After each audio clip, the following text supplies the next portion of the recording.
Qu'est-ce qui n'a pas marché, chers résilients? Comment on peut faire ça? Je vais vous raconter dans cette vidéo comment un partenaire d'affaires a failli me faire perdre 20 millions de francs CFA. Oui, vous avez bien compris, 20 millions de francs CFA. Donc, restez jusqu'à la fin de cette vidéo car je vais vous donner des astuces pour éviter de tomber dans certains pièges lorsque vous êtes dans des affaires ici au pays. On se dit à tout de suite.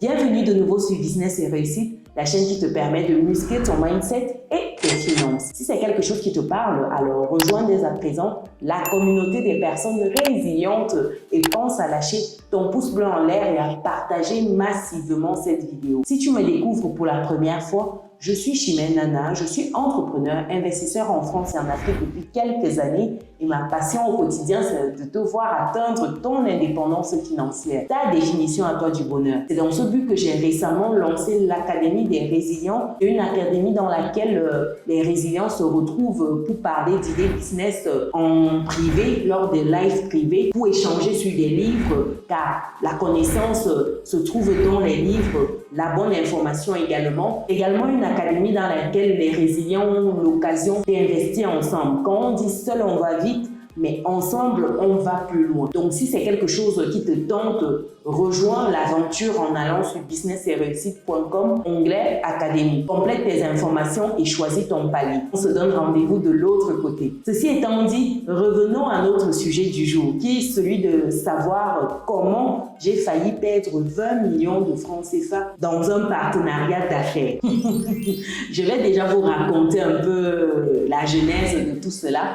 Je me fais aborder par une personne en mes mails, une personne qui a un projet. Donc, c'est un monsieur qui a un projet dont il souhaite concrétiser. Et pour ce faire, il a besoin de support, il a besoin de personnes pour investir dans son projet. Donc, il me présente son projet. Une personne très persuasive, il faut le dire, car il a réussi à me faire tendre une oreille attentive et l'écouter, se planifier 1-2 séances de travail. C'était quoi concrètement le projet? C'est un projet agricole. Donc ici, le projet c'était d'aller sur des cultures et une fois la récolte terminée, de vendre ces cultures-là et de rentrer dans les fonds et de tourner ainsi. Donc, rien de plus simple, quoi, j'ai envie de dire, rien de bien complexe. Mais qu'est-ce qui se passe lorsque je me penche sur le projet de ce monsieur-là? Premier point que je réalise, c'est au niveau de ses compétences. Donc, voilà une personne qui m'aborde pour me parler d'un projet de 20 millions de francs CFA. Et lorsque j'essaye de creuser pour savoir s'il a déjà une certaine expérience dans tout ce qui est agriculture ou est-ce qu'il a même déjà eu à travailler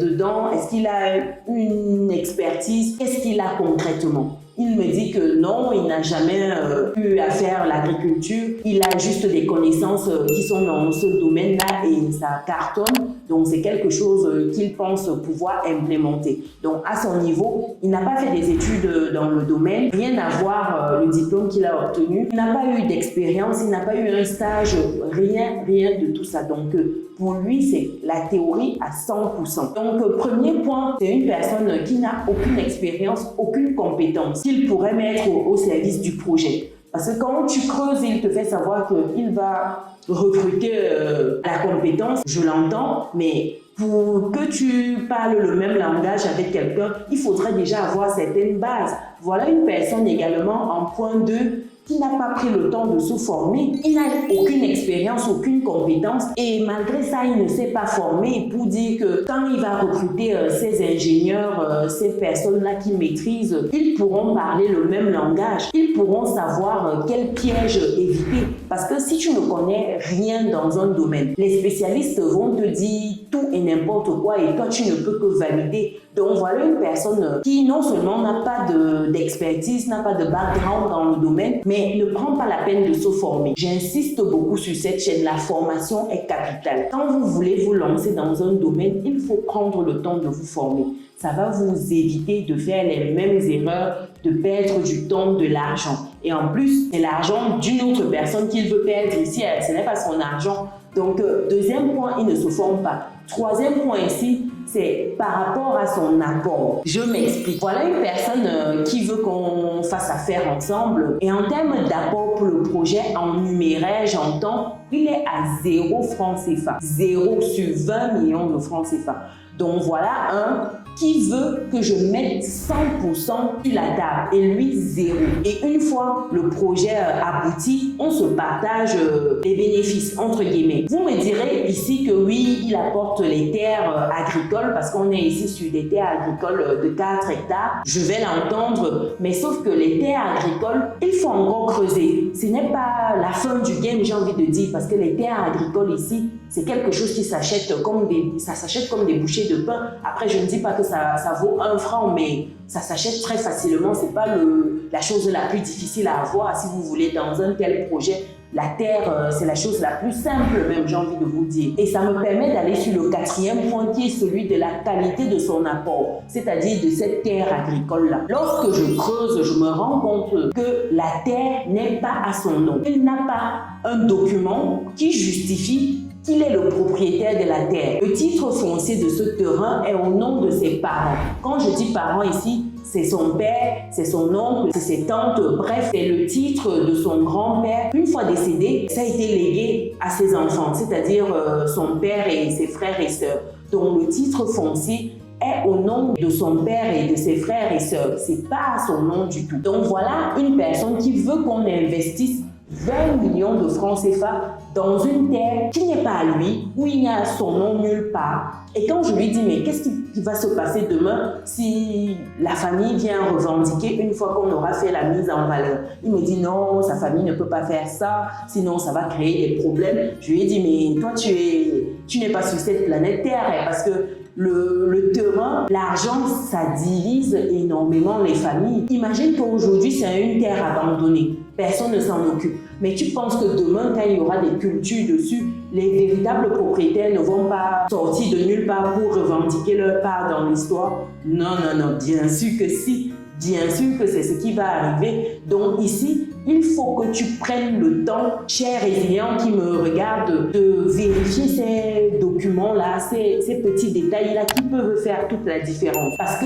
se lancer dans un projet où on n'a pas la garantie en termes de titre foncier, c'est dangereux. C'est dangereux. Parce que vous allez finir d'investir. Le moment venu pour récolter, les propriétaires de la terre vont venir revendiquer.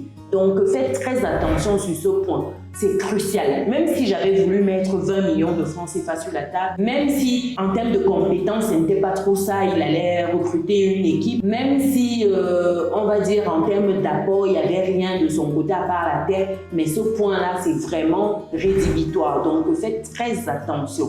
C'est très important. En point 5 ici, c'est au niveau de la maîtrise de la chaîne de valeur. Je vais m'expliquer. Voilà une personne qui veut se lancer, mais qui ne sait pas comment elle va écouler ses produits. Une fois qu'elle aura fini de produire, comment elle fait pour écouler cela? Elle me répond, je vais communiquer sur les réseaux sociaux, sur mon site, sur ma chaîne, et donc on va trouver des personnes qui viendront acheter. Je lui ai dit, d'accord, mais sauf que c'est pas une stratégie en soi, il faut une stratégie un peu plus étoffée. La communication sur YouTube, c'est un volet, mais est-ce que tu as pensé déjà à l'aspect local, au marché local? Est-ce que tu as déjà regardé ce qui se fait? Comment les gens écoulent sur le marché? Quelles sont les rentabilités, etc. Est-ce que tu as pris la peine de te pencher sur cela?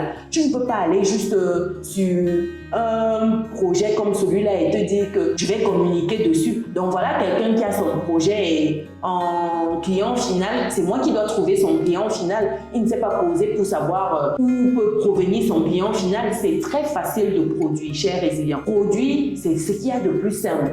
Tout le monde peut produire. Tout le monde a une terre, enfin très souvent. La production, ce n'est pas ça le problème. Le problème, c'est écouler ce qu'on a produit. Je connais de nombreuses personnes qui sont venues ici au pays, qui ont investi dans des terres agricoles, des hectares de manioc, des hectares de légumes, de fruits, de pastèques, et au final, se sont retrouvées à consommer ça elles-mêmes et à partager limite autour d'elle parce que n'ayant pas pris la peine de trouver d'abord le client final vers qui elle devait écouler les produits, c'est comme cela qu'elles se sont rendues compte des réalités brutales de l'offre et la demande parce que quand elles arrivaient sur le marché, les grossistes venaient casser les prix. Vous imaginez quelqu'un qui arrive là avec son cajou de tomates dans sa budgétisation, dans le business plan, c'était qu'en termes de vente, le cajou devait coûter 5 000 francs CFA. Tu arrives, le grossiste te dit que je prends ça à 3 000, 3 500 francs CFA parce que tu n'es pas un habitué, tu ne connais pas les rouages et tout.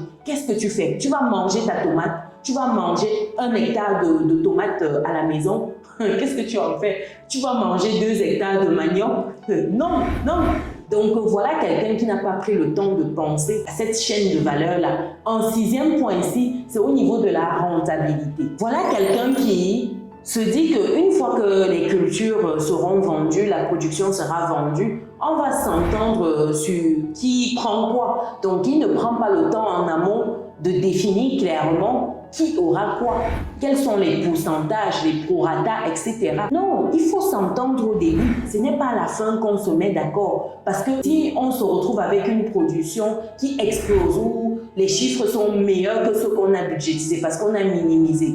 Mais si on ne s'est pas entendu et que c'était uniquement verbal, demain, ça peut être que non, finalement, je ne veux plus ce qu'on s'était dit là verbalement. Je veux maintenant un peu plus. Donc, c'est des points qu'il faut acter. Il faut consigner ça quelque part. Il ne faut pas juste être en mode, voilà, on va se partager. On est des personnes adultes, majeures, vaccinées, capables. Non, non, non, non. L'argent, c'est pas énormément. Si l'argent divise des frères, des amis, à plus forte raison des partenaires d'affaires, c'est la catastrophe. Donc voilà 6 points que je voulais partager avec vous aujourd'hui. Dites-moi si vous avez déjà investi dans une terre agricole. Comment vous avez pris la peine de sélectionner votre projet? Comment vous avez pris la peine d'aller sur un partenariat si c'était votre cas? Partagez cela en commentaire afin qu'on puisse s'édifier mutuellement. Pour toutes les autres personnes qui ne sont pas encore dans notre belle communauté de personnes résilientes, je pense que c'est le moment de cliquer sur le bouton,